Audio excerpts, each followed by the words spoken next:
Les filles et fils de Lalo Zondomé ont commémoré le nouvel an avec des retrouvailles le vendredi 2 janvier 2026 sur l'esplanade de l'école primaire du village. Habillés dans leur tenue traditionnelle, confectionnée avec le pagne de la circonstance, enfants, jeunes, vieux, hommes et femmes, visages rayonnants, admiraient et savouraient les prestations artistiques. Sous le signe de l'unité, cette 14e édition scelle les liens fraternels et amicaux. Le président du comité d'organisation, Noël Huissin, a exprimé sa satisfaction totale. Ma joie, elle est grande. Elle est grande d'autant plus que c'est un événement qui réunit tous les fils et filles et toutes les filles de Lalo Zondomé, qui nous réunit autour de ce projet où nous pensons le développement de Zondomé.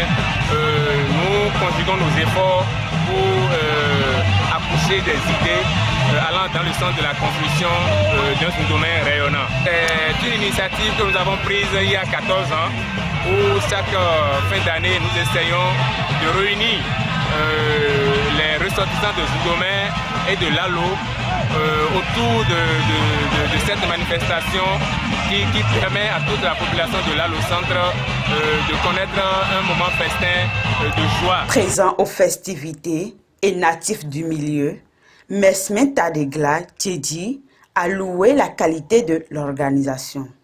Cette 14e célébration de la fête de retrouvailles des fils et filles de Zondomé est une édition, comme vous pouvez vous en douter, réussie, parce que cette fois encore la population a été assez grande et la liesse populaire est encore là. Je voudrais déjà dire que la jeunesse continue de prouver qu'on peut compter sur elle pour mobiliser autour d'un idéal les fils et filles de la même localité. C'est très important et je vais souhaiter que la célébration puisse bien se poursuivre et que le rendez-vous de l'année prochaine puisse se prendre et de façon plus grandiose encore. Un appel a été lancé aux jeunes pour les éditions ultérieures. Nous profitons aussi de ces occasions pour poser des actes.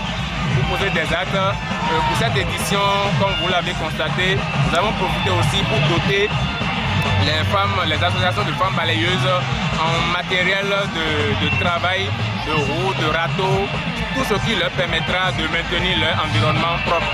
Nous avons aussi prévu gratifier les élèves, les écoliers les plus brillants de notre quartier pour un temps soit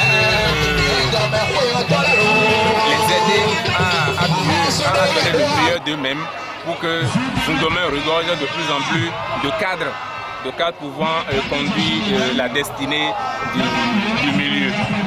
Avant les festivités proprement dites, il faut signaler qu'une caravane pédestre a été faite à travers les artères de la ville avant d'échouer au lieu des manifestations.